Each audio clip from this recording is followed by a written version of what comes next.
नमस्कार मैत्रिणींनो, विवाहबंधन भाग 37. प्रेम जे शब्दाच्या पलीकडे आहे.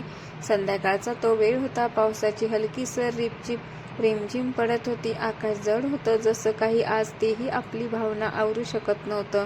अनया खिडकीजवळ उभी होती. पावसाच्या थेंबाकडे पाहत पाहत तिचे डोळे नकळत ओले झाले. आज कित्येक दिवसांनी ती स्वतःशी एकटी होती, पण मनात मात्र प्रचंड गर्दी होती. हे सगळं असंच व्हायचं होतं का, हा प्रश्न तिच्या मनात वारंवार घुमत होता. आदित्य फक्त नाव घेताच हृदयाचा ठोका चुकत होता. ती आठवते तसं सगळं सोपं नव्हतं. विवाहबंधनात अडकलेलं नातं, ज्यात प्रेम उगवायला आणि वेळ लागतो, पण विश्वास तयार व्हायला संघर्ष लागतो. आणि जेव्हा प्रेम पूर्ण उमलतं, तेव्हा नशीब त्याची परीक्षा घ्यायला उभं राहतं.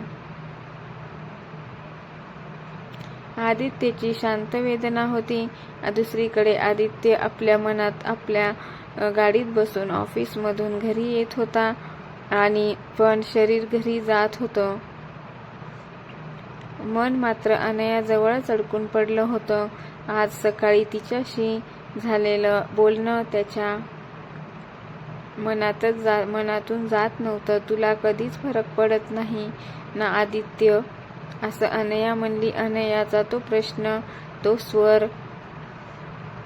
त्या डोळ्यातली निराशा ही त्याच्या काळजावर खोल गेली, ओरखडून करून गेला होता. तो शब्द तो स्वतःशीच पुटपुटला. फरक पडतो अनया, पण खूप पडतो. तुला काय सांगू, मी माझ्या मनातच ठेवतो सगळं काही, इतका की कधी कधी स्वतःला व्यक्तही करता येत नाही.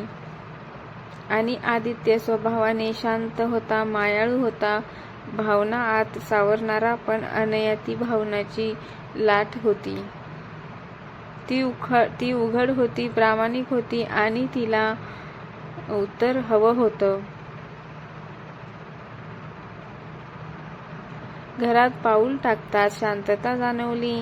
त्यानंतर नेहमी घरात असणारा तिचा आवाज आज नव्हता. अनया, असा तो हळूच म्हणाला. उत्तर नाही, पण तो बेडरूमकडे गेला आणि ती पलंगावर बसलेली होती.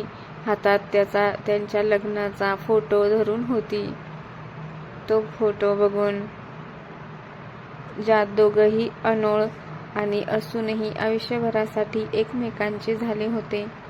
त्यानंतर आदित्यने जवळ जाऊन हळूच विचारलं की, अजूनही राग आहे का अनया? अनयाची नजर उचलली, आणि त्या नजरेत राग नव्हता, पण ती वेदना होती.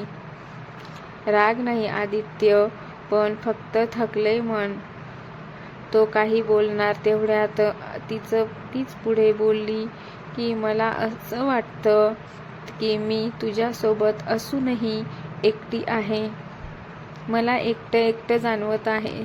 ते शब्द थेट त्याच्या हृदयावर आदळले. आदित्य तिच्या समोर गुडघ्यावर बसला, आणि पहिल्यांदाच त्याने स्वतःला इतकं उघड केलं. अनया, मी व्यक्त होत नाही याचा अर्थ मला काही वाटत नाही का? असं नाही, पण मी तुझ्यावर प्रेम करतो, पण ते बोलायला मला भीती वाटते. आदित्य अनयाला म्हणतो. अनया हादरली. आणि भीती कशाची? हसत आदित्यला म्हणाली. तो हसला. दुःखी हसू तुला गमवायची. त्या एका वाक्याने अनयाच्या डोळ्यातले अश्रू उघळले. मग मला का दूर ढकलतोस? ती रडत म्हणाली. तेव्हा आदित्यने तिचा हात घट्ट धरला. कारण माझ्या आयुष्यात पहिल्यांदाच कोणीतरी इतकं महत्त्वाचं आहे, असं आदित्य अनयाला म्हणाला. पाऊस बाहेर जोरात पडू लागला. जणू आकाशही त्याच्या भावनांना साथ देत होतं. अनयाने हळूच आपलं डोकं त्याच्या छातीवर टेकवलं. मला शब्द नकोय आणि आदित्य, मला फक्त तुझी साथ हवी आहे, ती पण आयुष्यभरासाठी. आदित्यने तिला घट्ट मिठीत घेतलं. ती मिठी ज्यात सगळे गैरसमज विरघळले. मी आहे अनया, असं आदित्य अनयाला म्हणाला. आज उद्या आणि आयुष्यभर पहिल्यांदाच त्याने तिच्या कपाळावर हळूच चुंबन घेतलं. ते क्षणाभराचं पण अर्थपूर्ण. अनयाच्या ओठावर हलकंसं हास्य आलं आणि हृदयाला मिळालेली शांतता तिच्या डोळ्यात दिसत होती. त्या रात्री दोघंही एकमेकाच्या कुशीत झोपले आणि भूतकाळाच्या जखमा अजून पूर्ण भरल्या नव्हत्या, पण आता त्यावर प्रेमाचं मलम होतं.